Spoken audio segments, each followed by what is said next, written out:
Bata pa lang ako, nasanay na ako sa pagtitinda ng isda sa palengke. Madalas kasi akong kasama ng nanay ko noon. Binuhay niya akong mag-isa at hindi ko nakilala ang tatay ko. Ayon naman kay nanay, nung nabuntis raw siya ay iniwan na kami kaagad ni tatay. Marami akong mga suki at hindi umaabot hanggang tanghali ang mga isdang tinda ko. Pero lahat ng yon ay nagbago simula nung dumating ang isang babae na tindera rin sa katabi ko lang na pwesto. Magandang araw po sa inyo, Miss Anne, at sa lahat ng mga solid listeners ng channel na ito. Ang kwento pong ito ay may kaugnayan sa aswang. Ako nga po pala si Hana, at ito ang aking kwento. Mga suki! Bili na kayo ng isda! Sariwang-sariwa to, oh. Murang-mura na. Magunahan na kayo at nang makapili kayo kaagad ng gusto nyong isda. Hana, 1 kilo nga ng galunggong sa akin. Right away, Kuya Simon. Sandali lang po Uunahin ko lang po itong si ate. Parang kanina pa kasi siya nakapili eh. Ayos lang, Iya. Teka nga pala, bakit hindi na nagbubukas ng pwesto si Aling Soling? Ilang araw ko na rin siyang hindi nakikita. Ay nako, ito na nga ang chika, Kuya. Alam naman natin lahat na malala ng diabetes ni Aling Soling eh. Kaya ayun, hindi na niya kayang tumayo dito buong araw para magbantay. Wala din naman siyang maaasahan sa mga anak niya kasi ninanakawan daw siya ng mga yun eh. Sayang naman tong pwesto niya kung mabubulok lang. Hindi yan mabubulok kasi ang balita ko, binibenta na daw niya yan sa murang halaga. Ganun ba? Opo, ito na pala yung 1 kilong galunggong. 160 na lang po. Maya-maya naman ay dumating si Melvin, ang kasintahan ko ng 3 taon. Nagtatrabaho siya sa talyer at kapag wala siyang pasok, pinupuntahan niya ako sa pwesto para tumulong sa akin. May dala pa siyang pagkain. Ang swerte ko kay Melvin dahil bukod sa gwapo na ito, sobrang bait pa. Sige, salamat. Sige na, mauna na ako. Mukhang napagod ka na ata. Ang mabuti pa, magpahinga ka na muna at kainin mo tong dala ko. Ako nang bahala na mag-asikaso sa mga customer. Salamat ang bait mo talaga. Hindi ka nagsasawa na tulungan ako. Nagugutom na rin kasi ako eh. Kakain lang ako saglit Balita ko, may nakabili na raw ng pwesto dyan ni Aling Soling. Talaga? Oo, 100,000 raw ang benta niya dyan at isang babae ang bumili. Bukas raw magbubukas na rin siya. Ganon? Ayos lang yan. Mas pipiliin pa rin naman ako ng suki ko tsaka gagamitin ko na lang ang ganda ko para maubos lahat ng mga isdang tinda ko. Sira ka talaga, no? Sige na, kumain ka na. Hanggang sumapit ang umaga, medyo nahuli na ako sa pagdating sa palengke. Marami pa kasi akong inisikaso sa bahay at natagalan din sa pagdating ang mga isda na pinadeliver ko. Nakita ko kaagad ang mga kalalakihan na pumipili sa pwesto na kabubukas lang. Ang ingay-ingay nila na para bang may artista silang kaharap. Hana, ay na yung babaeng may-ari ng tindahan, no? Mukhang lahat ata naman ang customer mo ay magsisilipatan na sa kanya. Hindi naman Yung ibang mga lalaki na yan, hindi yan bibili, no? Magpapapansin lang yan. Melvin, naku, baka maging karibal yan ng ibang babae dito. Tapos ang puti, tsaka mukhang mabango. Mas maganda ka dyan, no? Ang mabuti pa, ilapag na natin yung mga isda para makita ng mga tao na mas presko ang isda na tinitinda mo kaysa sa babaeng yan. Oo nga, tulungan mo ako Tsaka huwag kang tingin ng tingin doon. Uy, ayun na pala si Kuya Simon. Tawagin mo na siya para dito siya bibili sa'yo. Oo, Kuya Simon, pili na po kayo habang sariwa pa yung mga isda. Ikaw ang buwan na mano ko ngayon eh. Kuya, masariwa po tong isda ko. Halika po, dito na po kayo bumili sa akin. Aba, bastos ka! Alam mo nang dito siya bumaba sa tapat ng pwesto ko tapos tatawagin mo pa? Baka lang naman gusto niya. Doon na muna ako bibili sa kanya. Gusto ko lang subukan kung ayos din yung mga isda niya kagaya ng sa tinda mo. Ano? Pero ako po suki ninyo. Ngayon lang naman to, Hana. May karapatan naman yata akong mamili kung saan ako bibili, di ba? Opo, ayos lang po kay Hana kung doon ka bibili sa kabila. Nagulat lang po yata siya. Sige, lilipat lang ako sa kabila, ha? Nakakainis. Dito pa siya bumaba kung doon lang pala siya bibili sa kabila. Hoy, wag mong personalin ang lahat baka mapaaway ka. Hayaan mo na silang mamili kung saan nila gustong bumili. Nakita mo ba yung malaking kutsilyo ko? Sasaksakin ko talaga yung babaeng yun eh. Hana, nasisiraan ka na ba? Nakakahiya. Huwag mong gawin yan. Hindi ka ganyan Hayaan mo. At kapag naubos ang paninda ng babaeng yan, mabibili rin tong mga isda mo. Nakakainis talaga. Unang araw niya pa lang dito pero kuhang-kuha talaga niyang inis ko. Narinig ko naman na malakas silang nag-uusap ni Kuya Simon. Inirapan ko siya nang napatingin ito sa akin. Mahina naman akong siniko ni Melvin. Bukas ulit Dito ako bibili. Ay, talaga po. Naku, maraming salamat. Ay, pinakyaw niyo ng lahat ng natira kong mga isda eh. Ay, bukas sisiguraduhin ko na dadamihan kong tinda ko. Damihan mo Hi. Ako nga pala si Abby. Ikaw, anong pangalan mo? Ako naman si Melvin. Ano? Makikipag-usap ka na lang dyan? Yung inuutos ko sa'yo, gawin mo na. Ano? Wala ka namang iniutos sa akin Abby, ito nga pala yung nobya ko si Hana. Hana, pwede naman tayong maging magkaibigan, no? Hindi pwede. Ayaw ko sa kaibigan na nangaagaw ng customer. Hanggang lumipas pa ang ilang mga araw, nagtaka ko kung bakit hindi na pumupunta si Melvin sa pwesto kong isdaan. Hindi ko rin ito nakikita. Isang araw, nagkataon na nagsara ng pwesto si Abby, kaya maagang naubos ang mga paninda kong isda. Naisipan kong puntahan si Melvin sa bahay niya at hindi ko inaasahan ang makikita ko. Ang kapal ng mukha mong lalaki ka! Kaya pala hindi ka na dumadalaw sa akin sa palengke o sa bahay dahil mas inaatupag mong babae na to. Relax. Kung ano man ang iniisip mo, hindi yan totoo. Nakakaya ka naman, Hana. Wala naman kaming ginagawa ni Abby. Natisod kasi siya kanina kaya tinulungan ko siya at dinala dito sa bahay. Hinilot ko yung paa niya dahil masakit daw. Buti pang babae niyan hinihilot mo. Layuan mo naman ang kasintahan ko. Ang sama naman ng ugali nitong babaeng to. Tama ka nga, parang war freak siya kaya bahala ka kung anong desisyon mo. Mas pipiliin mo bang manatili sa ganyang babae o hihiwalayan mo na siya? At sino ka para magsabi ng ganyan, ha? Huwag ka makikisawsaw sa relasyon namin. Sabing tama na Abby, umalis ka na. Pasensya na talaga May pagkabastos talaga tong si Hana Ano? Tinawag mo akong bastos? Mag-usap nga kayong dalawa. Alam mo ikaw, nagtitiis na lang ako sa'yo pero sobra na to. Anong nagtitiis? Hoy, maayos tayong dalawa. Nabigla nga ako kung bakit dinala mong babae niyan dito sa bahay mo. Ewan ko sa'yo, tigas ng ulo mo. Sabing wala nga kaming ginagawa. Ang mabuti pa, umalis ka na nga. Hindi ka naman ganyan Alam mo parang natatakot ako sa'yo Ni minsan hindi mo ako kinausap ng ganyan. Ano ba nangyari sa'yo? Basta, pag-iisipan ko pa kung dapat pa nating ipagpatuloy ang relasyon na to. Melvin, paano ka ba? Umalis ka na dahil kung hindi, sasaksak ko tong nabasag na baso sa leeg mo. Sobra akong natakot kay Melvin ng mga oras na yon. Parang hindi na siya ang lalaking minahal ko. Tumakbo ako paalis sa bahay niya at nakasalubong ko naman si Kuya Simon. O Hana, saan ka galing? Sa bahay ni Melvin. Parang wala ka yata sa mood Nabutan mo sila magkasama, no? Paano mo naman nalaman? Nako, ikaw lang ata ang hindi nakakaalam. Madalas na lumalabas tuwing gabi ang kasintahan mo at si Abby. Lahat na nga ng mga tao dito, silang dalawa na ang pinag-uusapan. Totoo po ba yan? Oo. Naku, niluloko ka lang niyang kasintahan mo, kaya hiwalayan mo na yan. Para akong sinakluban ng langit at lupa nang malaman ko yon, pero pilit akong ngumiti kay Kuya Simon. Matapos ang natuklasan ko sa ginagawa ng kasintahan ko, meron na naman akong problema na kinakaharap. Ilang araw nang hindi maganda ang kita ko sa palengke kaya imbis na maka-income ako, mas lalo pang nadadagdagan ang naging puhunan ko. Maraming isda na paninda ko ang nasisira sa araw-araw kaya nalugi ako. Lumapit naman ako kay Kuya Simon para manghiram ng pera. Pinuntahan ko pa siya sa sapa. Nako, pasensya na, gipit din ako ngayon. Di pa kasi nagpapadala ang asawa ko na nagtatrabaho sa ibang bansa Ibabalik ko rin naman sa susunod na linggo pasensya na talaga, Hana. Walang-wala talaga ako. Sa iba ka na lang manghiram. Wala na po kasi ako matatakbuhan. Kayo na lang ang huling pag-asa ko sana. Kilala mo ko. Hindi ako magdadamot kung meron lang. Pero naubusan kasi ako ng budget. Lalo pa ngayon na halos 1 linggo nang pinapakiyo ko ang mga isda ni Abby. Grabe naman po kayo. Mag-isa na nga lang kayo sa bahay niyo pero madalas kayong namamakyaw ng mga isda niya. Yung iba pinapakain ko na lang sa aso namin tsaka pusa. Naiiya kasi ako sa kanya lalo na pag pinipilit niya ako.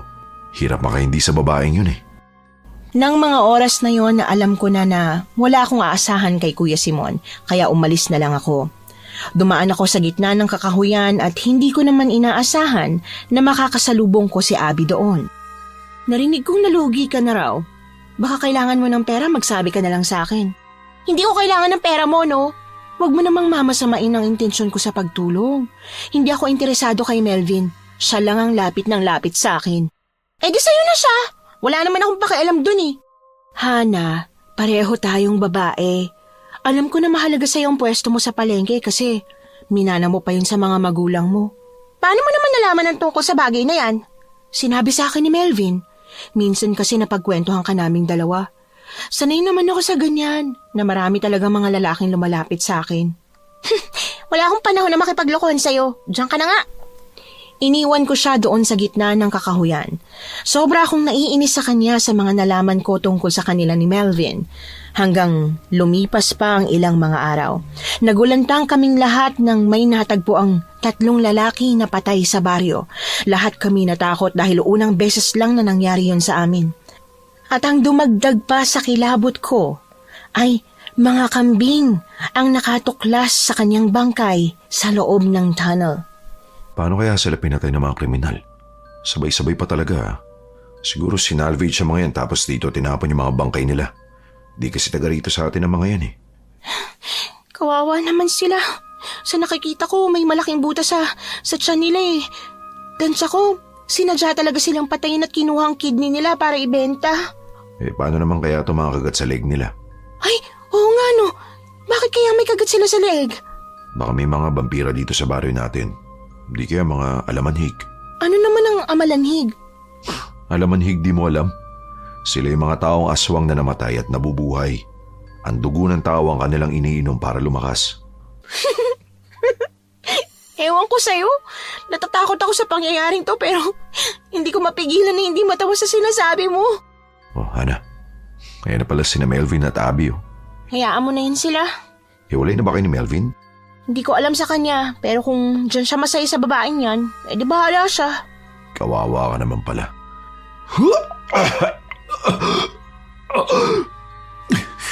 Sakit talaga ng sikmura ko. Ilang araw ko na yung nararamdaman eh. Hala, baka nasobrahan po kayo sa pagpapagutom. Baka na-ulcer na po kayo. Ewan ko lang. Basta parang inuho ko yung sikmura ko. Tapos palagi ako nauuhaw sa hindi maipaliwanag na dahilan. Madalas na nga ako dun sa sapa para makainom ako kaagad pero ang hirap mapawi ng uhaw ko. Bakit po kayo naglalaway? Ito nga ang sintomas ng nararamdaman ko. Uuwi na nga lang ako. Mauna na ako sa iyo ha. Sige po, mag-iingat po kayo. Nakakatawa naman yung sinabi mo, Abby. Oo, totoo kaya yung sinabi ko. Minsan nga kapag sasapit ng dilim, hindi na ako lumalabas ng bahay namin eh. Kasi pinagpipilahan na ako ng mga lalaki. Ako daw si Mama Mary. Mama Mary, kapal ang mukha. Huwag ka nga sumabat dyan. Di ka naman kinakausap eh. Melvin, wala ka na bang balak na ayusin yung atin? Hindi ko alam. Pero sa ngayon, mas gusto ko na muna magpakalayo-layo sa'yo. Sige, bahala ka sa buhay mo. Iniwan ko na lang sila dun sa pinangyarihan ng krimen. Hanggang sumapit pa ang isang araw, nakarinig ako ng balita na may dumating na albularyo sa amin. Ginagamot daw nito si Kuya Simon. Dali-dali naman akong pumunta sa bahay ni Kuya Simon para makita kung napano siya. Tatang, bakit po nagkakaganyan si Kuya Simon? Nayanggaw siya. Nayanggaw? Di po ba mga aswang ang gumagawa ng yanggaw? Oo. May aswang sa baryo na ito. Yung nangyaring krimen dito, aswang ang may gawanan. Mga kalalakihan ang punteriya niya dahil alam niyang mapapakinabangan ng mga ito. Pero sino naman kayang nangyanggaw kay Kuya Simon? Malalaman natin yan kapag bumalik na sa pagiging maayos ang lahat.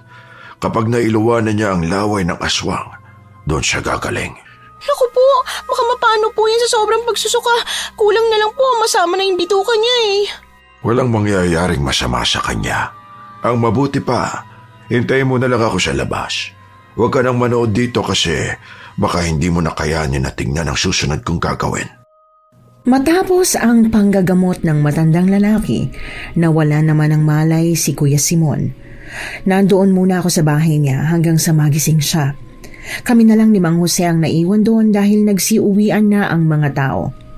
Noong una, nagtaka pa si Kuya Simon kung ano ang nangyayari lalo nang makita niya ang tali sa kamay at paa niya. Gabi na nang bumalik ang kanyang malay. Bakit niyo ako tinali sa sariling bahay ko? Pakawalan niyo ako! Kuya Simon, kayo na po ba talaga yan? Oo naman. Ano ba kasing nangyari?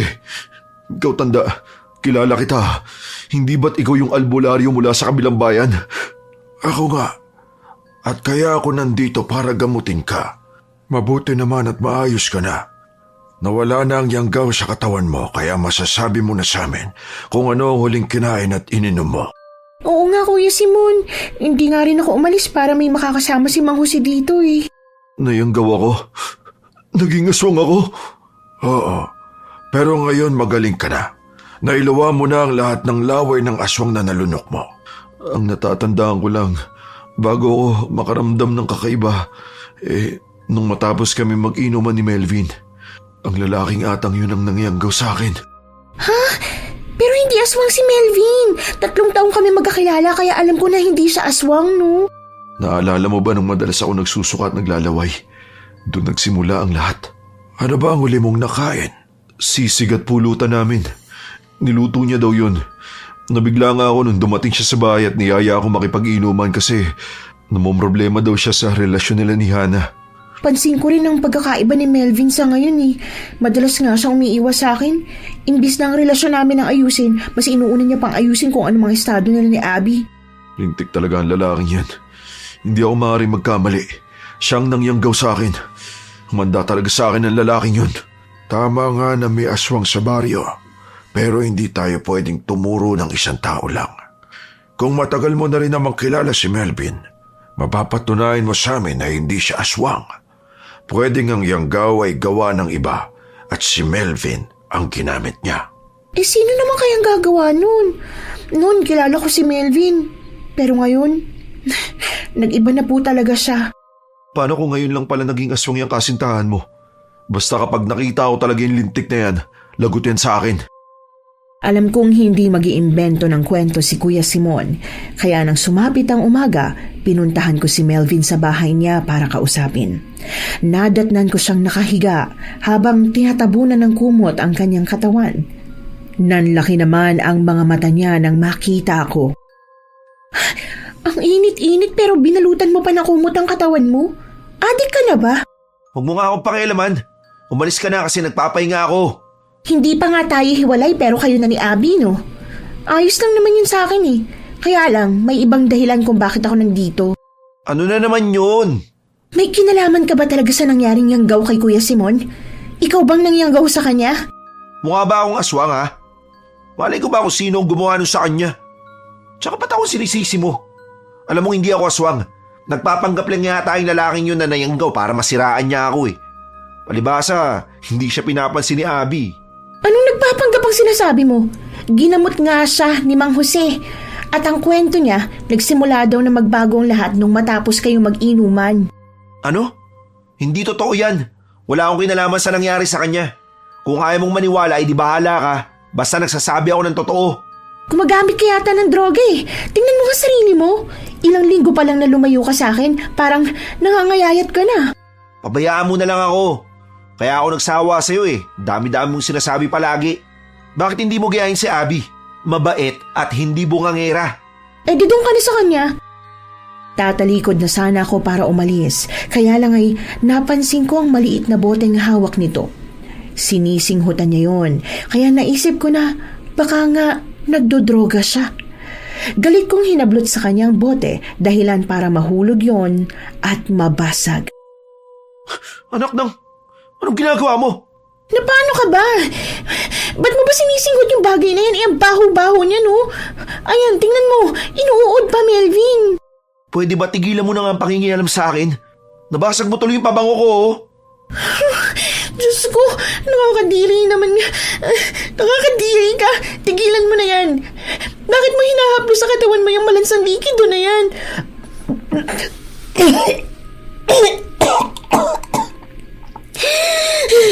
Melvin, gumagapang sa katawan mo. Arte mo naman. Mabango yan. Yung iba nga, iniinom yan eh. Ikaw lang to masyadong maarte sa lahat ng bagay. Saan ba kasi galing yan? May nagbigay sa akin ito, pero hindi pwedeng sabihin kung sino. Nasisiraan ka na nga ng ulo. Hindi na ikaw ang Melvin na dating kilala ko. Ibang-iba ka na sa dati. May demonyo yata sumanib sa katawan mo kaya ka nagkakaganyan eh. Masasabi ko ng mga oras na yon na nasisiraan na talaga ng ulo si Melvin. Nagulat pa ako nang dumapa siya sa sahig at dinilaan ang natitirang likido doon. Sobrang nakakadiri tingnan kaya lang mukhang hindi ko na siya mapapatigil sa kanyang ginagawa. Isang araw pa nagbukas ako ng pwesto ko sa palengke. Nakita ko si Melvin at Abby na nagtutulungan sa pagbuhat ng isda. Dumating naman si Kuya Simon para bumili ng isda sa akin. Mukhang wala na talagang pag-asa ang relasyon niyo ni Melvin ah. Wala na nga talaga. Nakikita niyo naman po eh. Ano kaya ang pinakain ng babaeng yan sa kanya at nagawa kang iwan ni Melvin? Maganda naman kasi si Abby, tapos maputi pa at mabango. Ang akala ko nga po noon, interesado din kayo sa kanya eh. Oo, kaya lang nakikita ko na wala akong pag-asa sa kanya. Lalo na nung napalapit na sila ni Melvin sa isa't isa. Huwag niyo na po silang tingnan, baka isipin nila masyado akong bitter. Bukas nga pala, hindi na muna ako magbubukas ng pwesto ah. Bakit naman? Kailangan ko munang bayaran ang utang ko sa lending para makautang ako ulit pang puhunan dito. Pasensya na talaga, Hana, kung wala akong naibigay sa'yo nung nakaraan. Ayos lang po, walang problema. Melvin, anong ginagawa mo rito? Tatapatin na kita. Gusto ko nang makipaghiwalay sa'yo, Hana. Sige, walang problema. At ayoko sa lahat na habang wala na tayo, panay pa rin ang lapit mo sa akin. Wag mo na akong papakialaman. Bakit ba ako mangingialam sa'yo? Bahala ka na kung anong gagawin mo sa buhay mo. Mabuti naman kung ganun. Ang akala mo siguro nakakalimutan ko na yung ginawa mo sa akin, ano? Ikaw ang dahilan kung bakit ako nayanggaw eh. Hindi ko po alam ang sinasabi nyo. Ayan, bagay lang sa'yo na basagin ang mukha mo. Hindi ako maaaring magkamali. Ikaw ang nangyanggaw sa akin. Sa oras na makita kita sa akto na nang-aaswang, ako mismo ang papatay sa'yo, hayop ka. Teka naman po, bakit po ba kayo nanununtok? Kuya Simon, bakit niyo naman sinuntok ang nobyo ko? Tanungin mo siya para alam mo kung bakit. Kawawa ka naman, Melvin, na magatuloy ang pisngi mo. Makakaganti din ako sa iyo, lalaki ka. Humanda ka lang. Hindi ako natatakot sa'yo. Nakita ko naman na hinawakan ni Abby ang damit ni Kuya Simon at parang may ibinulong siya dito. Nabitiwan ni Kuya Simon ang bitbit nitong isda at biglang napatulala ang lalaki habang pinagmamasdan si Abby. Ayan, dapat ganyan. Huwag po kayong manakit ha, kasi hindi niyo naman po napapatunayan na siya nga ang nangyanggaw sa inyo eh. Oo, Abby. Tara na, Melvin, doon na tayo sa pwesto natin. Tara na. Kuya Simon! Kuya Simon! Bakit? Anong bakit? Napitiwan niyo po yung isda na binili niyo sa akin. Ano po bang sinabi ni Abby sa inyo? Bakit bigla na lang kayo napatulala dyan? Aba, ewan ko. Hindi ko nga alam na nabitawan ko yun eh. Sige, alis na ako. Napakunot ang aking noo habang tinitingnan si Kuya Simon na paalis. Napasulyap naman ako kay Abby at nahuli ko siyang masakit na nakatitig kay Kuya Simon. Ginabi na ako nang makaalis sa palengke dahil pinaubos ko talaga ang tinda kong isda. Habang naglalakad ako sa gitna ng daan, nararamdaman ko na biglang nagsitayuan ang mga balahibo ko. Umalulong ang mga aso sa paligid kaya nagmadali ako sa paglalakad. Hindi ko inaasahan. May isang nilalang na biglang umatake sa akin. Tumilapon ako nang nabangga ako ng nilalang na yun. Aray ko! Ang sakit! Halimaw! Tulong! May halimaw! Hana, iwako ka. Inaatake ka ng aswang. Mang Jose, tulungan mo ako! Nakita rin kitang aswang ka. Ako ang harapin mo at nang makita mo ang hinahanap mo. Ang lakas niya, Mang Jose! Tumayo ka riyan at magtago ka rito sa likuran ko. Ako nang bahala sa kanya. Tignan ko lang kung hindi siya susuko kapag inampas ko siya nitong latigo ko. Diyos ko, tulungan niyo po kami, Lord. Ang pangit ng nilalang na yun. Hindi ko inaasahan na makakita ako ng aswang sa buong buhay ko. Ayun na siya, naghahanda na siya umatake sa atin. Nagkamali ka ng lugar na sinalakay. Ito ang para sa'yo! Ayan! Natamaan niyo siya sa dibdib. Hindi mo inasahan na magkikita tayo, hindi ba? Matagal na ako nagmamanman sa baryo na ito, aswang, para lang mapatay ka. Umatake ulit ang aswang sa amin, kaya pinalo ulit ito ni Mang Jose ng kanyang latigo. Nakailag ang aswang at hindi man lang siya natamaan dahil ginamit niya ang kanyang pakpak bilang panangga sa latigo. Nakalapit siya kay Mang Jose at nagawa nitong kalmutin ang matandang lalaki. Hindi naman inaasahan ng aswang na may kutsilyo ang matanda, kaya nasaksak niya ito sa tiyan.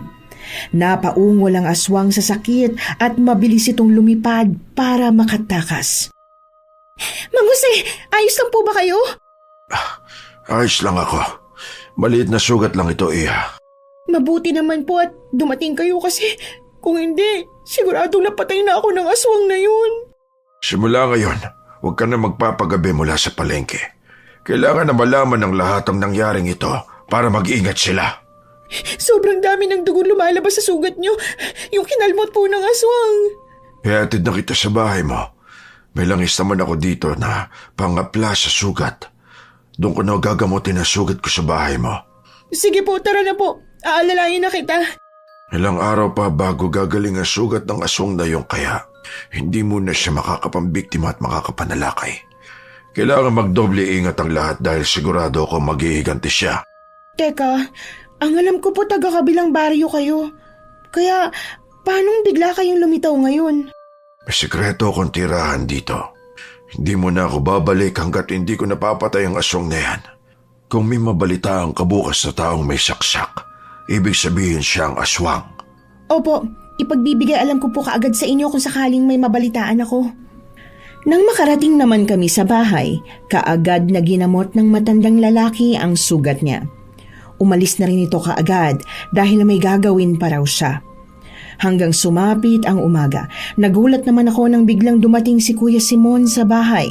May dala itong balita tungkol kay Melvin. Puntahan mo si Melvin ngayon sa barangay.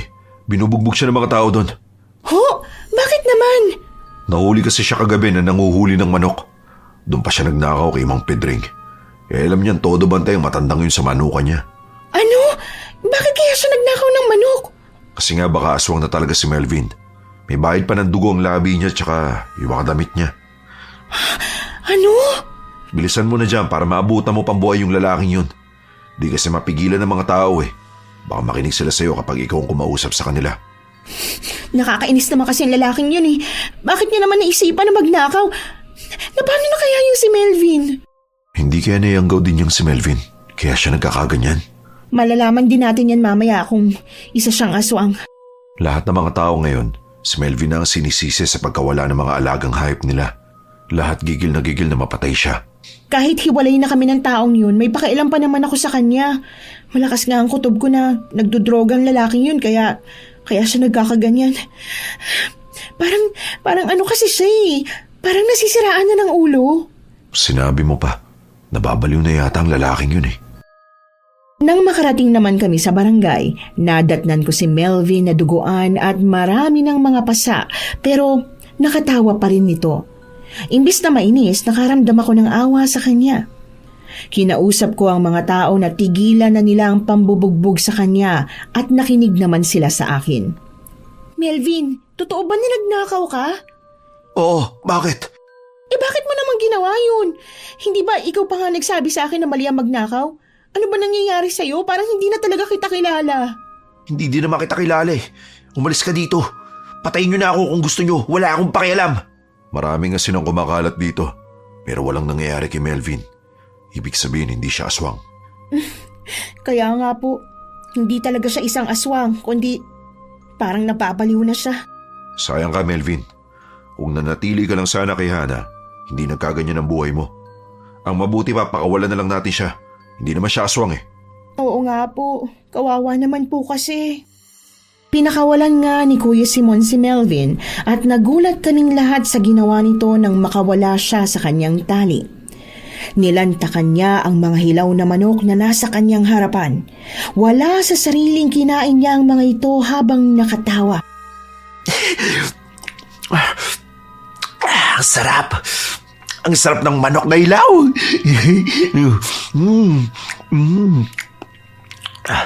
Dali mo na lang kaya sa mental si Melvin para matulungan mo siya. Gusto ko nga po pero wala din akong pera eh. Alam niyo naman po na nalugi ang tindahan ko ng isda simula nung dumating yung babaeng si Abby. Itatawag na lang natin sa bayan kung ano ang sitwasyon niya para magawan kagad nila ng paraan. Mahirap na. Baka hindi lang yun ang kayang gawin ni Melvin. Baka sa susunod, papatay na siya ng tao. Matapos ang pangyayaring yon, sobra akong nag-alala kay Melvin. Hindi ko talaga maintindihan kung anong nangyayari sa kanya. Nabalitaan din ni Mang Jose ang nangyari kay Melvin at gusto niya sana itong makita para magamot. Kaya lang ay nagtatago naman si Melvin kapag nandyan ang matandang lalaki. Isang araw pa na pinuntahan namin ito sa bahay niya, hindi namin siya nadatnan kaya bumalik na lang din kami. Nasaan na kaya si Melvin? Bakit parang takot siya sa akin kung hindi naman siya aswang? Hindi po talaga siya aswang. Nung nahuli siya sa barangay, ginamitan nga siya ng mga tao ng asin at bawang pero walang nangyari sa kanya. Kaya nga sana, gusto ko siyang ipagamot sa inyo para malaman kung ano ba talagang nangyayari. Kutob ko kasi baka natipuhan siya ng babaeng engkanto kaya siya nagkakaganyan. Ni isang beses hindi ko pa nakita si Melvin tsaka yung babae na ipinalit niya sa'yo. Baka nga tama ka na, dala ng droga kaya siya nagkaganyan. Awang-awa na nga po ako sa kanya. Pero ano naman ang magagawa ko? Palagi niya akong tinataboy. Ganito na lang. Kapag matsyempuan mo siya, puntahan mo ako agad. Nandun lang ako natutulog sa ilalim ng tulay. Sige po, pasensya na kung inabala na naman namin kayo. Gawin mo ang lahat ng makakaya mo para magising si Melvin sa mga maling gawain niya. Mahirap na, baka mas lalong masira ang utak niya sa droga. Wala nang pwedeng igamot doon. Opo, sisikapin ko po. Nagkaganyan siya simula nung panayang sunod niya sa babaeng yun. Kasi marami din silang kalalakihan na kasama ng babae. Ganyan talaga ang mga taong sumasama sa barkada, nagkakaroon ng bisyo. Wala ka bang nabalita na may nasaksak ng kutsilyo dito? Wala po. Baka po dayo ang aswang na yun.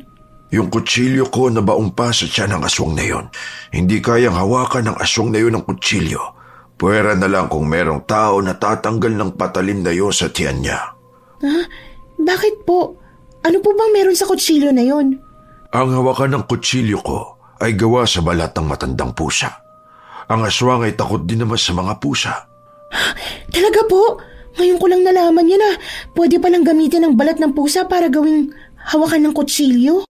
May paraan ng mga manggagamot kung paano nila nagagawa yan. Sa kabilugan ng buwan, sigurado akong lalabas din ang aswang na yan para hanapin ako at nang makaganti siya. Yun ang pinaghahandaan ko ngayon. Ngumiti naman ako sa matandang lalaki at tiningnan ang kanyang mga anting-anting sa katawan. Hanggang isang umaga, merong bangkay ng lalaking natagpuan sa baryo namin. Ang alam ko, nasaksak ni Mang Jose ang aswang kaya isa lang ang naisip ko ng mga oras na yon. Hindi lang nag-iisa ang aswang na pumapatay sa baryo. Nung mismong araw na yon, nagkita kami ni Kuya Simon sa pinangyarihan ng krimen. Niyaya ko pa siyang samahan akong dalawin si Melvin sa kanilang bahay at sumama naman siya sa akin. Alam mo kung hindi lang dahil sa'yo, hindi ako dadalaw sa lalaking yun. May kasalanan pa yun sa akin eh. Yung alin po? Ang pangyanggaw niya sa inyo? Hindi naman po siya aswang at napatunayan natin yun kaya paano niya kayo yayanggawin? Yung nga din ang iniisip ko. Kaya lang basta naiinis ako sa kanya eh. Galing talaga sa sisigang yanggaw na nangyari sa akin eh. Pero sa kabila ng inis mo sa kanya, nagpapasalamat pa rin po ako kasi sinamahan mo ko ngayon.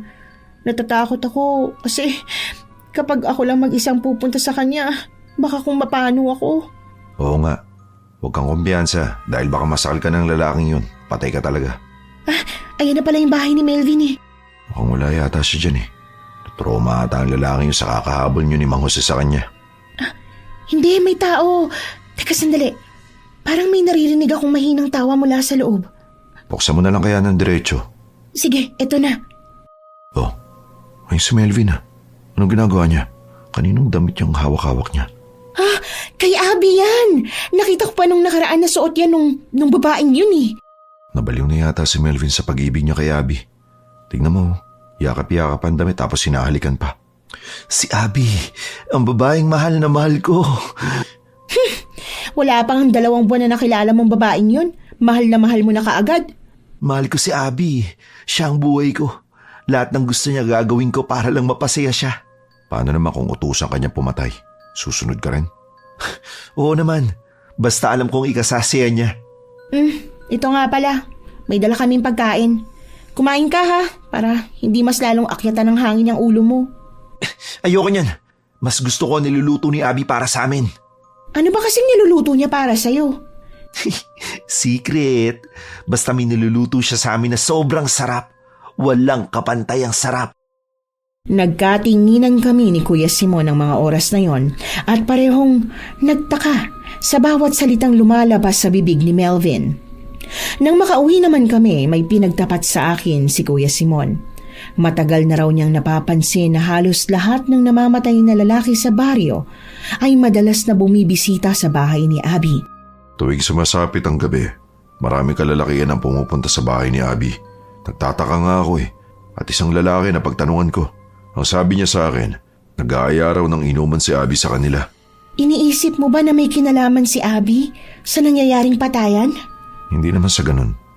Parang natatandaan na ata ng aswang na may mga kalalakihan na umuuwing lasing. Kaya nagbabantay na lang to sa kalsada. Yung 3 lalaki na namatay, nakita ko sila na papunta sa bahay ni Abby. Lahat nga talaga ng namamatay dito puro kalalakihan. Hindi kaya alam ni Abby kung sino ang aswang? Yun din ang kutob ko Mukhang pinapakain nata ni Abby sa mga aswang ang lahat ng mga lalaki dito sa atin. At yung nangyaring yanggaw sa akin, naiisip ko na baka nagmula rin yun sa isang aswang na ginamit lang si Melvin. Hindi ko alam kung paano ko matutulungan si Melvin sa mga nangyayari sa kanya. Nga pala, pumunta ka sa bahay. May papakita ako sa'yo. Na ano? Basta sumama ka sa akin. Sumama naman ako kay Kuya Simon para pumunta sa bahay nila. Nang makarating kami doon, binuksan niya ang drawer at may kinuha siyang maliit na bote. Napakunot ako ng noo habang pinagmamasdan ng boteng yon. Parehong-pareho yon sa boteng nakita ko kay Melvin. Ito, tignan mo. Pinigay ito sa akin ni Melvin nun. Ang sabi niya, itago ko raw to. Ha? Ganyan din yung boteng nakita ko kay Melvin. Ang baho ng laman yan Malansa na, hindi ko maintindihan. Tapos, pinahid pa niya yung laman na likido niyang bote na yan sa katawan niya tapos dinilaan niya pa. Hindi ko alam kung ano yan pero nakikita ko na inuud ang boteng yan Kaya hindi ko na binuksan. Alam ko na. Ibigay mo po yan sa akin dahil dadaling ko yan sa manggagamot. Siguro malalaman niya kung para saan yan. Sige, dali mo na to. Balitaan mo na lang ako kung ano sasabihin ni Mang Jose ha. Maraming salamat Kuya Simon. Dinala ko kaagad ang likidong yon kay Mang Jose at nagulat naman ito nang maamoy ang mabahong laman noon. Napapailing ang matandang lalaki nang ibuhos nito sa palanggana ang laman ng bote. Ngayon lang ako nakakita ng ganito. Sa makalawa, malalaman natin kung para saan ang likidong yan at kung paano yung ginawa. Bakit po ganun katagal? Aaralin ko muna yan, Hana. Alam mo na ba kung saan nakuha ni Melvin ang bagay na ito? Hindi. Basta minsan na rin akong nakakita ng ganyan kay Melvin Siya din daw ang nagbigay niyan kay Kuya Simon. Kung handa lang sana si Melvin na magpagamot, baka may maitulong pa ako sa kanya. Lumalala na nga pong kalagayan ni Melvin pero hindi ko din alam kung paano ko siya matutulungan. May hindi yata magandang ginagawa ang mga yun tuwing nandun sila sa bahay ni Abby. Hanggang sumapit na naman ang gabi. Nabalitaan ko na lang na sinalakay ng aswang si Kuya Simon. Maingay ang mga tao sa paligid habang hinahabol ang aswang, kaya pumunta na rin ako sa bahay ni Kuya Simon. Nadatnan ko siyang duguan at maraming sugat sa katawan. Kuya Simon, Diyos ko, ang dami-dami niyong sugat Mabuti na lang talaga at nadatnan ako ni Mang Jose. Dahil kung hindi, baka napatay na ako. Paano ba nakapasok yung aswang sa bahay mo? Sa bubong siya dumaan. Di ko nga inakala na makakapasok siya Naganda rin ako ng asin at bawang pero hindi ko siya natamaan. Ang sabi pa sa akin ng aswang, kapag daw hindi pa ako tumigil sa ginagawa ko, papatayin niya raw ako. Ano? Bakit? Ano bang ginagawa mo? Di ko rin maintindihan, Hanay. Wala naman akong atraso sa mga tao. Teka, nasa na ba si Mang Jose? Hindi pa ba sila nakabalik? Hindi pa. Hinahabol nila yung aswang eh. Hindi ko alam kung maaabutan nila yun. Sana mamatay na ang aswang na yan. Ilang buhay na ang kinuha niyan. Sakit talaga ng mga sugat ko. Ako na pong bahalang gumamot dyan sa sugat nyo. Nang makabalik naman sina Mang Jose, sinabi nila na tuluyang nakatakas ang aswang. Hindi na nila ito nahabol pero nagawa na naman itong sugatan ni Mang Jose. Ang aswang na yun ay malakas. Nakailang beses ko na siyang nasugatan pero ang hirap niyang patayin. Sigurado ako na mula siya sa angka ng malalakas at sinaunang aswang. Ang pangit niya. Tapos gusto niya akong halikan para daw maging tulad niya ako. Huwag na huwag mong ilalapat ang labi mo sa aswang dahil maaari kanyang mayanggaw gamit lang ang laway niya. Kagaya nung unang nangyari sa'yo. Nayanggaw ka dahil sa laway ng aswang. Bukas na bukas po. Babantayan natin si Melvin. Kailangan yung magamot siya para masabi niya sa atin kung ano yung nalalaman niya tungkol dun sa likido. Bukas pa malalaman kung para saan ang likidong yon at kung paano yung ginawa. Masasagot na rin ang katanungan natin kapag nalaman ko na ang resulta kung para saan ang langis na yon. Kinaumagahan, maaga naman akong nagpunta sa palengke. Nagkataon na dumating naman si Abby sakay ng tricycle. Ang balita ko rin, ilang araw na siyang hindi nagtitinda ng isda. Hana, mabuti naman at nagkita tayo. Alam mo ba yung si Melvin? Parang ayaw ko na sa kanya. Sobrang patay na patay sa akin eh. Siguro, nakikita mo naman ang sitwasyon niya ngayon. Ano ba kasing ginawa mo sa kanya? Wala akong ginawa. Siguro dahil sa kagandahan ko kaya siya nababaliw. Ang totoo niyan, gusto ko na nga lumayo siya sa akin eh, pero panay pa rin ang lapit niya. Kung kailan nagkaganyan na si Melvin, saka mo iiwan? Ang daming mga lalaki nagkakagusto sa akin, kaya bakit ako magtitiis sa lalaking isang baliw? Hindi siya baliw! Ano pa bang tingin mo sa sitwasyon ng lalaking yun? Hindi pa ba baliw? O nasisiraan lang ng ulo? Tsaka, huwag kang mag-alala. Malapit na rin naman akong aalis dito. Hindi pala masayang manatili dito sa lugar ninyo. Wala naman kasi nagsabi sa'yo na manatili ka dito, no? Kaya nga. Ang akala ko kasi marami akong mabibiktima ng mga lalaki dito pero wala rin naman pala. Mga mahirap naman ang mga tao dito. Mas maganda nga kung aalis ka. Para ba balikan ka ni Melvin? Paano ba yan? Ayoko maging masaya ka. Kapag aalis ako, sisiguraduhin kong madadala ko si Melvin para gawin kong alalay. Maya-maya pa biglang dumating si Melvin. Lumapit siya sa akin at kinagat niya ang braso ko. Napasigaw ako sa sakit. Ramdam ko talaga ang pagsipsip niya sa dugo ko ng mga oras na yon. Nanghingi ako ng tulong kay Abby pero nakangiti lang ito habang pinagmamasdan kami. Nagkagulo naman ang mga tao nang makita ang pangyayari. Abby, tulungan mo ako! Pagbigyan mo na si Melvin. Konting dugo lang naman ang gusto niyan. Melvin, ano ba? Tama na. Sakit-sakit. Sobra na. Sabing tama na. Hoy, Melvin! Anong ginagawa mo? Bakit mo kinakagat sa Hana? Isa ka pang lalaki ka! Anak ka nang, bakit mo ako sinuntok? Kala mo ba hayaan lang kita sa ginawa mo sa akin? Mas matanda ako sa'yo, kaya hindi ako magpapaapi. Lalaban ka na sa akin? Oo. Hinahamon mo ba ako, ha? Oo.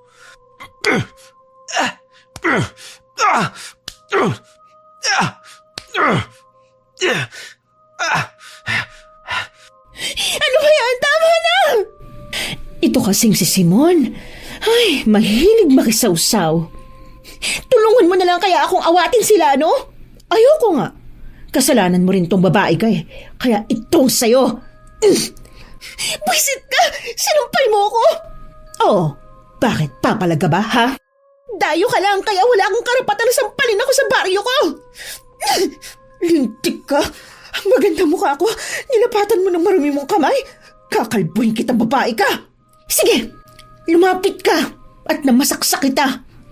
Hindi ako nasisindak sa kutsilyo mo. Bigla niya akong sinabunutan kaya gumanti din ako. Hindi naman ako masamang tao at hindi ko siya kayang saksakin. Nakipagsabunutan na lamang ako sa kanya hanggang sa tinadyakan ko siya sa tiyan. Biglang natumba si Abby at nakita kong dumugo ang tiyan niya. Naawat naman kaming lahat noong dumating si Kapitan sa baryo namin. Dinala ako ni Kuya Simon sa bahay para pakalmahin. Hanggang ngayon, kinakabahan pa rin ako sa tuwing naaalala ko na maraming dugo ang lumabas sa tiyan ni Abby. Ikaw naman kasi, dapat hindi mo na pinatulan ng babaeng yun. Ayan tuloy, nadisgrasya mo pa siya. Nalugi na nga ang tindahan mo sa palengke, mukhang magbabayad ka pa ng danyos kay Abby. Tinadyakan ko lang siya para pakawalan niya yung buhok ko eh. Walang pataliman pa ako, no? Para masugatan siya at dumugo ng ganun karami. Hana, hindi kaya may sugat na talaga ang tiyan ni Abby nun? Ha? Paano mo naman nasabi yan? Kaya ata dumugo ang tiyan niya kasi natamaan ang sugat niya.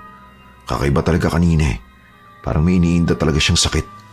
Gusto siyang dalhin ni Kapitan sa barangay pero ayaw niya naman sumama para matignan ang tiyan niya.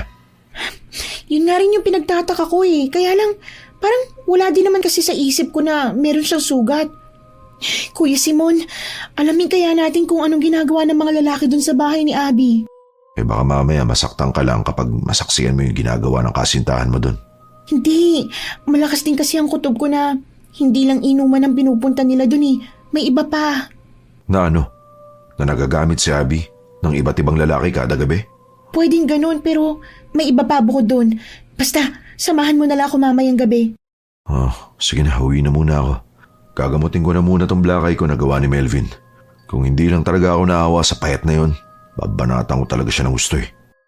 Pagsapit ng gabi, dinaanan ako ni Kuya Simon sa bahay para magmanman sa bahay ni Abby. Saktong 8:00 ng gabing yon, lumabas na ang mga lalaki sa lugar para pumunta sa bahay niya. Nagkataon naman na nakita namin si Melvin na papunta rin doon. Hanggang sa nakarating na kami sa bahay ni Abby. Naabutan naman namin na sinara kaagad ng babae ang kanyang bahay matapos niyang papasukin ang mga kalalakihan. Paano naman natin makikita kung anong gagawin nila? Ayun, dun tayo sa may bandang bintana.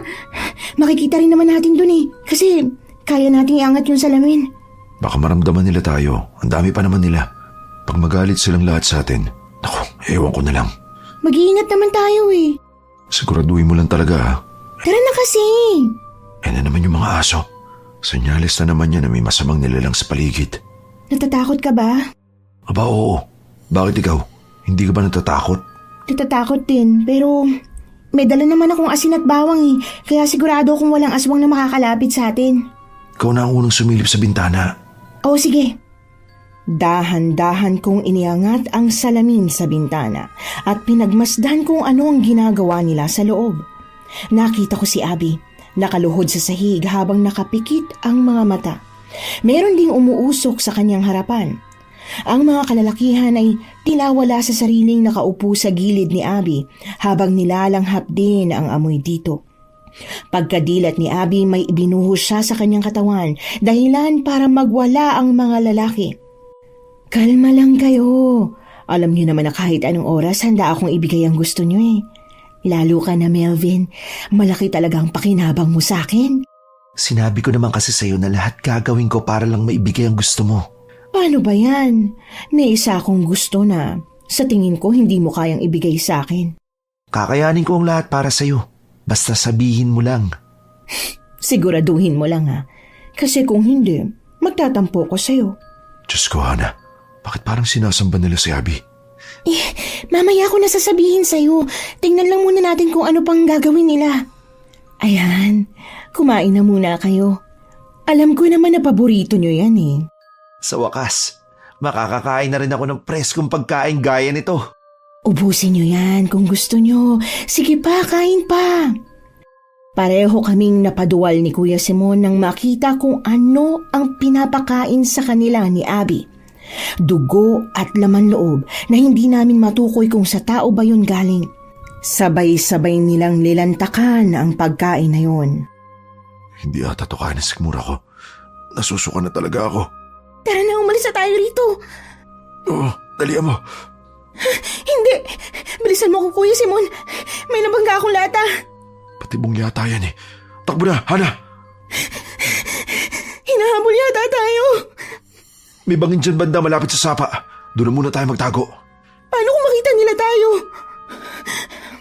Hindi nila tayo makikita. Bilisan mo na lang dyan. Hindi kaya nila tayo makikita dito? Shh!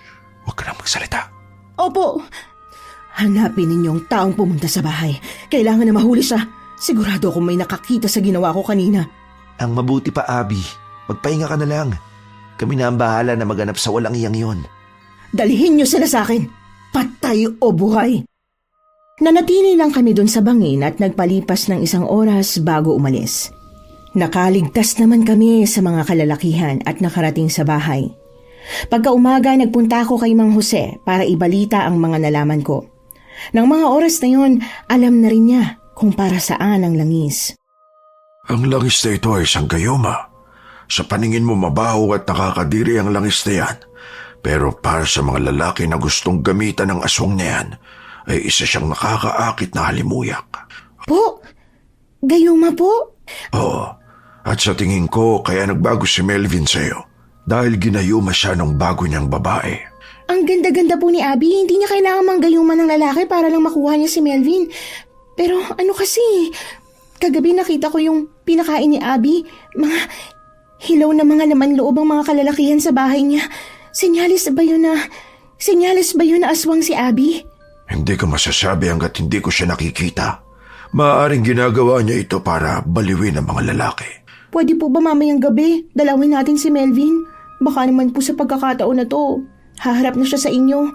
Gusto ko lang po na makita niyo siya para makumpirma niyo sa akin na ginayuma lang po talaga siya. Sige, bago mag-alas 7 ng gabi, pupuntahan natin si Melvin sa kanila. Kagaya nga ng pinag-usapan namin nang sumapit ang dilim, kaagad kaming nagpunta sa bahay ni Melvin. Kasama din namin si Kuya Simon ng mga oras na yon. Habang papalapit kami sa bahay ni Melvin, biglang natigilan si Mang Jose at pinalabas nito ang kanyang latigo. Pumunta kayo. May aswang na sa loob. Aswang? Simon, buksan mo na ang pintuan. Kailangan maganda nating makilala ang aswang na yan. Opo, bubuksan ko na po. Si Melvin, anong nangyayari sa kanya? Nagpapalitan nyo na sila bilang aswang. Ito, may kulambo akong dala. Palagi itong nasa bag ko. Tulungan mo akong mahuli si Melvin para hindi siya makaalis. Diyos ko, Melvin, anong nangyari sa'yo? Mang Jose, nagwawala po siya sa loob ng kulambo. Hayaan mo lang siya. Hindi siya makakaalis. Ang mabuti pa kumalma ka lang, Hana. Gagamutin natin si Melvin. Kapag nawala na ang yanggaw sa kanya, babasahan ko lang siya nitong Latin na ritual ko. Opo, bilisan na lang po Sino kaya ang nangyanggaw kay Melvin? Sino pa? Edi yung babaeng yun. Buisit kasing babaeng yun eh. Simula nang dumating siya, nagkandaletse-letse ng buhay ko. Tumahimik na kayo para magawa ko ng maayos ang gagawin kong ritual. Pero bago ang lahat, papainom muna natin sa kanya ang langis na ito. Pagtulungan natin tatlo na mapainom si Melvin yan. Oo, sige. Buong lakas naming ginapos si Melvin sa loob ng kulambo para lang mapainom ng langis. Nahirapan man kami pero nagawa rin namin yon ng mabilis. Tapos ay nagsimula ng magritual si Mang Jose. Maya-maya pa nagsuka na si Melvin. Ayan, nagsusuka na siya. Sana gumaling si Melvin kagaya ng sayo. Huwag kang mag-alala. Magagawa siyang pagalingin ni Mang Jose. Kapag bumalik ng alaala ni Melvin, masasabi niya sa atin ng lahat. Sana nga pinatay ko na lang talagang babaeng yun eh. Nanggigigil talaga ako sa kanya. Tapos nang magsuka si Melvin, may isa pa akong ritual na gagawin para mawala ang bisa ng gayuma. Sige lang po, simulan na ninyo. Ilang minuto lang ang nakalipas, natapos na ang pangalawang ritual ni Mang Jose. Biglang natumba si Melvin, kaya doon ako lumapit sa kanya. Melvin, gumising ka!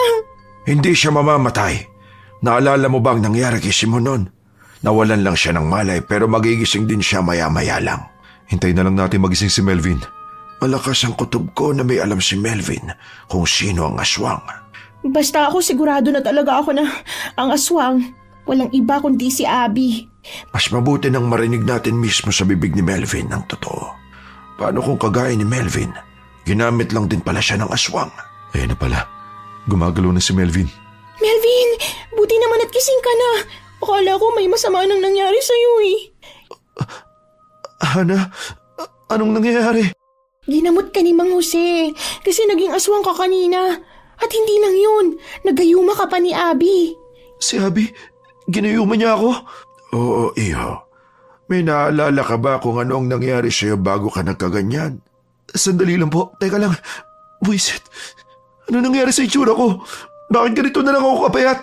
Yun na nga nawala ka kasi sa sarili. Ang buong akala ko nabaliw ka na. Naalala ko na pala, si Abby. Nadatang ko siya nun sa sementeryo na may kinakain na tao. Natakot ako nung gabing yun kaya palihim akong tumakbo.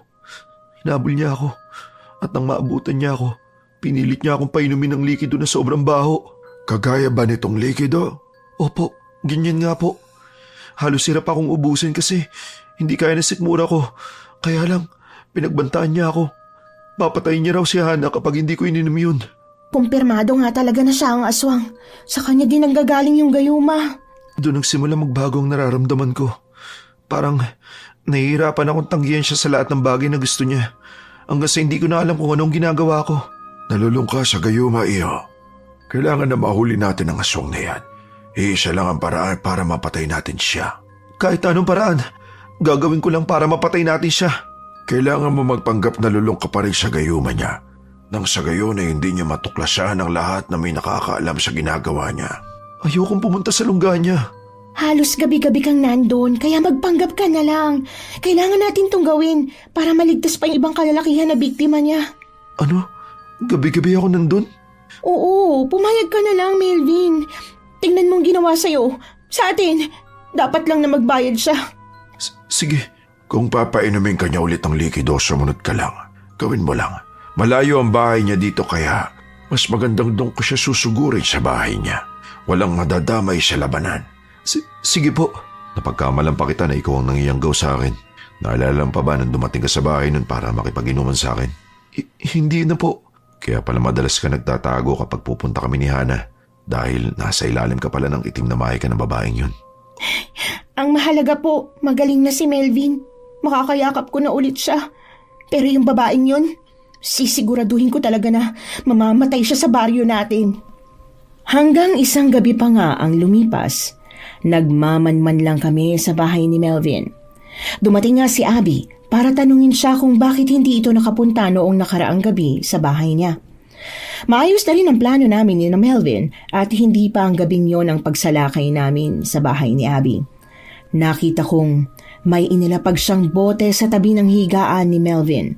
Nandoon lang kami sa may bintana habang nakabantay sa susunod niyang gagawin. Inumin mo to ha, para mas lalo kong ganahan sa'yo. Oo, iinumin ko talaga yan. Alam mo naman na lahat kaya kong inumin. Basta ibigay mo. Kahit pa laso niyan, iinumin ko para sa'yo. Alam mo ba kung anong hiling ko sa'yo? Gusto ko ang puso ni Hana. Dukutin mo yun. Ibigay mo sa akin bukas ng gabi para may alay ko sa ritual. Sige, bukas ng gabi hahanapin ko siya at papatayin. Maaasahan ka talaga, Melvin. Kaya nga sa lahat, ikaw ang pinakapaborito ko dahil hindi ka pa pumapalpak. Anong gusto mong kainin? Sabihin mo lang. Kakain lang ako, Abby. Ayaw mo ba ng paborito mong pagkain? Gusto ko, kaya lang nabusog na ako eh. Huwag kang mag-alala. Mamaya o bukas pupunta ako sa bahay mo para makipagsaya kasama ang iba pang mga lalaki. Sige, magpahinga ka muna rito. Alam ko naman na gumagawa ka ng sarili mong hakbang para hindi ka rin gutumin eh. Bukas ng gabi ha, kabilugan na ng buwan. Doon ko kakailanganin yung puso ni Hana. Darating ako bukas ng gabi, dala ang puso niya. Pagkatapos nito, magsasanib puwersa tayong lahat. Magiging atin ang baryong ito.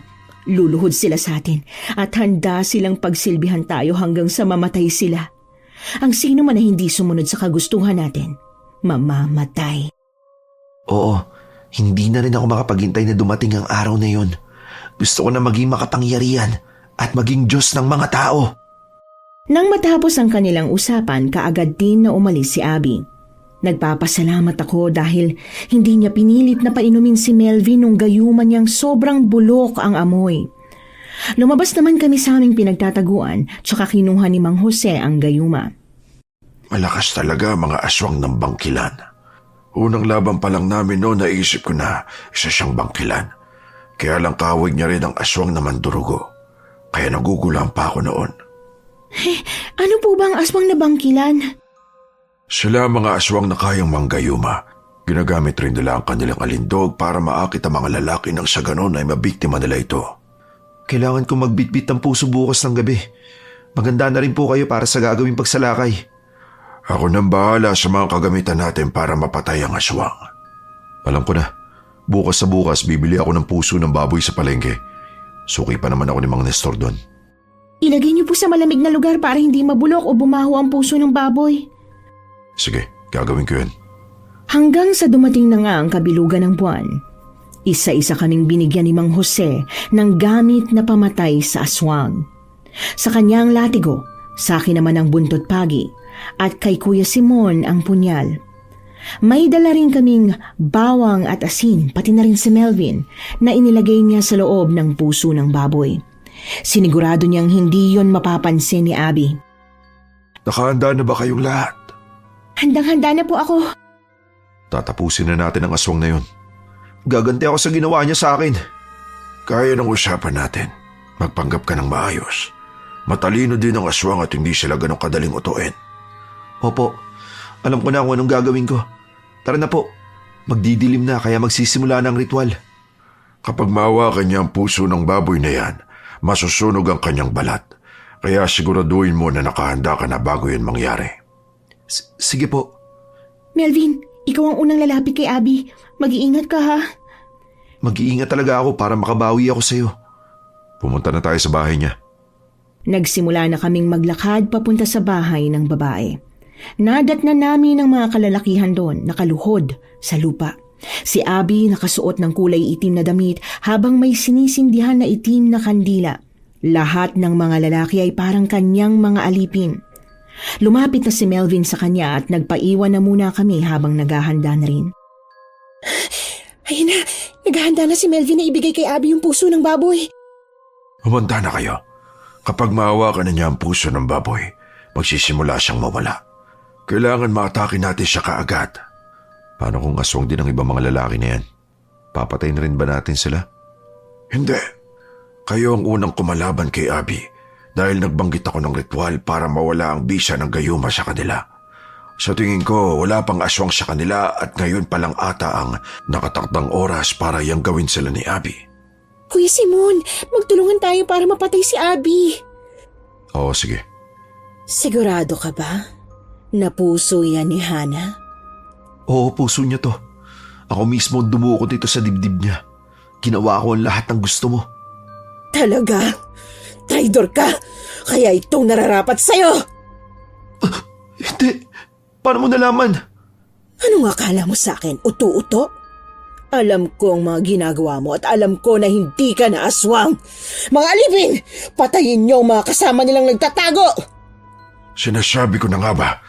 Tara na, pigilan niyo si Abby at ako na ang bahala sa mga lalaki. Sige, tara na Kuya Simon. Tulungan natin si Melvin. Mabilis na nagpalitan niyo bilang isang aswang si Abby. Paulit-ulit nitong hinampas ng kanyang pakpak si Melvin. Kaya nagpagulong-gulong sa lupa ang lalaki. Tumakbo kami ni Kuya Simon papalapit sa kinaroroonan ng aswang para paluin siya ng buntot pagi pero nasalo niya ang kamay ko at sinakal niya ako. Hindi niyo ako maiisahan. Noon pa man alam ko nang ginamot si Melvin. Dapat lang na mamatay kang aswang ka. Kung gaano ka kaganda, sana mo kinapangit na ugali mo. Anak ka ng demonyo! Pupatayin kitang babae ka! Alam ko na ikaw ang gumawa ng paraan para mayanggaw ako, kaya papatayin kita! Hayop ka, lalaki ka! Puputulan talaga kita ng ulong, animal ka! Ang tigas mong babae ka! Kaya pala dumugo ang tiyan mo nung sinipa kita dahil ikaw ang aswang na sinaksak ni Mang Jose! Sinugod ko siyang muli para hampasin ang buntot pagi, kaya lang ay nakailag naman ito. Gumanti siya ng kalmot kay Kuya Simon. Hindi pa siya nakontento doon, malakas niyang sinuntok sa tiyan si Kuya Simon at tinadyakan, kaya tumalsik naman sa malayo ang lalaki. Nang mga oras na yon, hindi ko alam kung mabubuhay pa si Kuya Simon sa ginawa niya. Matagal na kitang gustong patayin, Hana. Kaya lang hindi ko magawa dahil bala kong ialay ang puso mo sa ninuno ko. Kahit kailan hindi mo makukuha ang puso ko, isa kang salot dito sa baryo namin. Tingnan mo ang manggagamot na dinala mo. Hawak na siya ng mga alipin ko. Sa tingin mo ba mananalo kayo laban sa akin? Layuan mo si Hana! Kahit tumulong ka pa sa kanya, hindi mo pa rin ako kakayanin! Ayan! Masunog ka ng hayop ka! Ang pangit-pangit mo! Ang balat ko! Pwisit kang lalaki ka! Halika rito at nang mayanggaw kita ulit! Melvin! Melvin! Hana, tulungan mo ako! Paano ka matutulungan ni Hana? Gayong dito tayo sa ere, ha? Hindi ba gusto mo ako? Magkakasama na tayo kapag tinanggap mo ulit ang handog ko sa'yo. Sige na! Pumayag ka lang maging kauri ko! Lumayo ka sa akin! Ayoko! Huwag mo akong halikan! Magiging malakas ka rin kagaya ko. Magkakaroon ka ng kapangyarihan. Ayaw mo ba ng ganon? Ayoko! Hindi na ako ulit papatol sa isang kagaya mo! Hayop ka! Demonyo ka pala! Melvin, iwasan mo ngalit niya! Maging aswang ka dahil sa laway niya! Ibaba mo si Melvin. Wala ka ng alipin, Abby. Lahat sila bumalik na sa pagiging normal. Ano? Paano mo nagawa yung matanda ka? Hindi na mahalagang malaman mo kung paano ko ginawa. Mang Jose, babagsak si Melvin! Pagtulungan natin saluhin siya. Dalihan mo! Nabitiwan ng aswang si Melvin dahil natamaan ito ng latigo ni Mang Jose sa likod. Naabot siya ng matanda dahil mahaba ang latigo nito. Mas lalo namang nagalit ang aswang kaya gumanti siya ng isang malakas na pag-atake sa matandang lalaki. Nagawa niya itong patumbahin nang umpugin niya ang katawan ni Mang Jose. Melvin, ayos ka lang ba? Oo, ayos lang ako. Tulungan natin si Mang Jose. Akin na yung asin at bawang. Puntahan mo na lang si Kuya Simon para makita mo kung ano nangyari sa kanya. Sige, ito ang asin at bawang. Sabuyan mo na siya. Akin na, umalis ka na. Magsisisi kang nangialam ka sa mga gawain ko. Kaya ka napadpad sa baryo na ito dahil nakalaban mong mga magulang ko noon, hindi ba? Natalo ka nila at umaasa ka na mananalo ka sa akin ngayon. Hindi ba may kasunduan kayo ng mga magulang ko na huwag kang mangingialam sa ginagawa namin?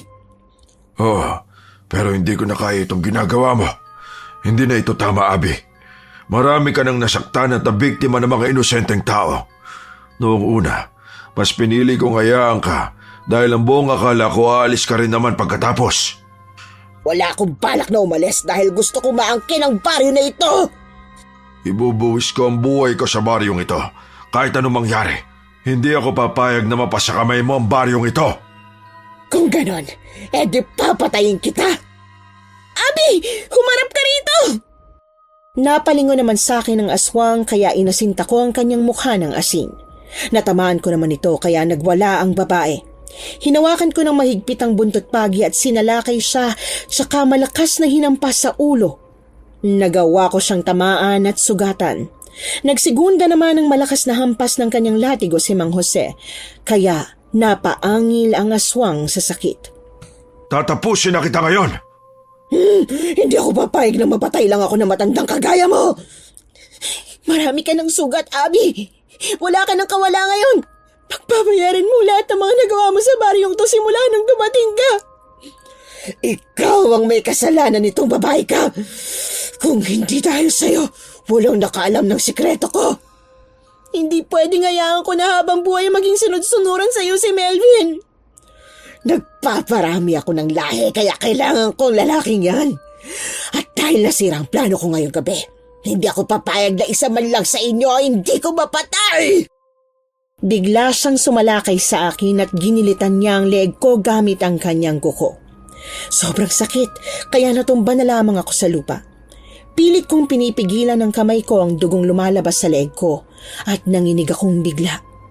Lumabang ka, Hana! Isasama ko sa hukay ko si Hana! Walang iya ka talagang babae ka. Hanggang kailan wala kang magandang maidudulot sa mga tao na kapaligid sa'yo? Demonyo ka! Alam ko na malakas sa mga aswang na kagaya mo at mahirap patayin kaya inanda ko talaga ito. Paano mo nakuha ang punyal na yan? Ipinalibing ko na yan sa mga aliping ko! Malas mo lang dahil ang anting-anting na nandito sa punyal ay karugtong ng anting-anting na suot ko. Kahit saan mo pa ito ilibing, malalaman ko. Melvin, tulungan mo ko! Akin na ang punyal na yan. Akong papatay sa aswang na yan. Hinablot ni Melvin ang punyal kay Mang Jose at walang ano-ano'y sinalakay niya ang aswang. Nagkasabayan pa sila ng pag-atake kaya kitang-kita ko kung paano nasaktan si Melvin nang kalmutin siya ng aswang. Bumagsak si Melvin, pero nakabaon na ang punyal sa dibdib ng aswang. Natamaan ako ng punyal. Lintik ka talagang lalaki ka. Kulang pa yan sa kabayaran na ginawa mo dito. Mga lalaki, alam ko na bumalik na kayo sa pag-iisip. Ano pang iniintay ninyo? Gumanti na kayo sa babaeng yan bago pa siya mamatay. Sa akin kayo sumunod. May kasunduan tayo. Ako ang inyong Diyos. Wala na makikinig sa'yo dahil nagamot na silang lahat ni Mang Jose. Pakialamero ka talagang matanda ka. Ang sarap sa pakiramdam na nakikita kang unti-unting namamatay. Matagal ko na itong gustong gawin. Aswang na bangkilan. Darating ang mga magulang ko para ipaghiganti ako. Hindi na nila kailangan pumunta pa rito. Dahil tutugisin ko sila kapag mapatay ka na. Dadaling ko sa kanila ang ulo mo. Isinusumpa kitang matanda ka. Wala nang magagawa ang sumpa mo dahil mamamatay ka na. Sabay-sabay ang mga lalaki na sumugod at umatake sa aswang. Binugbog nila ito. Malakas na sumisigaw ang aswang sa sobrang sakit pero walang naawa sa kanya. Hanggang sa nalagutan ng hininga ang aswang. Binunot ni Mang Jose ang punyal sa dibdib ng aswang tsaka pinutol ang ulo nito. Nang mga oras na yon, nahihilo na ako at parang nauuhaw. Magtulungan tayong lahat na masunog ang katawan ng aswang, pati itong bahay niya. Dapat lang po nasunugin natin ang bahay niya dahil marami pa mga gayumang nandoon. Ito, meron akong posporo dito.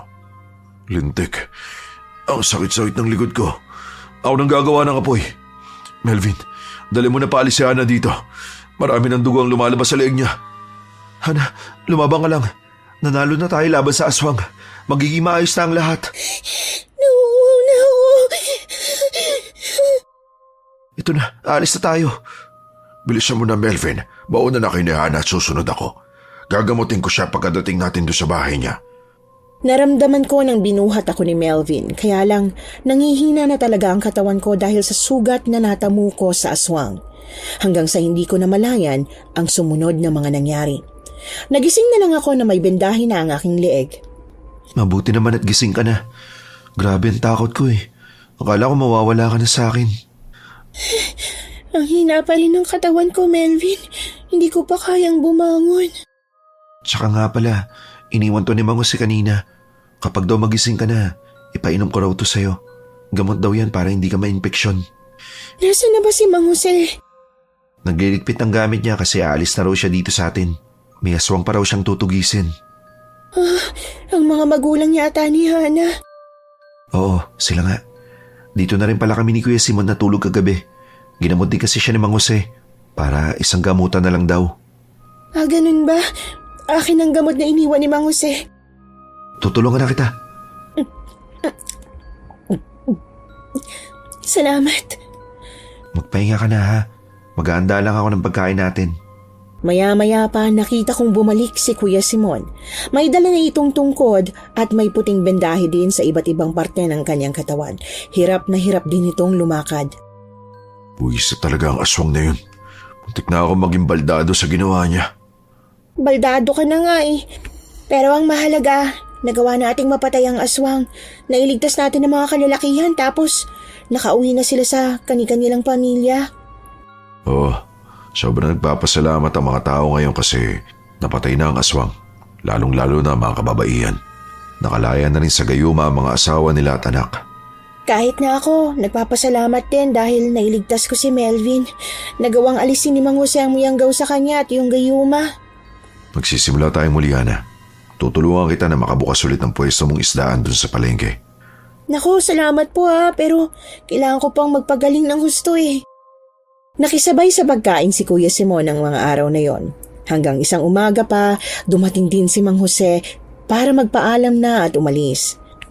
Marami rin siyang mga kasama na hindi maputo lang pasasalamat dahil sa nagawa niya para sa baryo namin. Tapos na ang misyon ko dito kaya lilipat na naman ako sa ibang lugar. Maraming salamat po, Mang Jose. Wala ka naman. Mang Jose, kung saan ka man dalhin ng mission mo, sana palagi kang ligtas. Ipagdadasal kita palagi. Sana marami pa po kayong matulungan, Mang Jose. Hindi niyo alam kung gaano ako nagpapasalamat sa inyo dahil nagawa niyo akong iligtas sa itim na mahika ng aswang na yun. Magiging leksyon ito sa lahat na hindi lahat ng may magandang anyo ay dapat na pagkatiwalaan.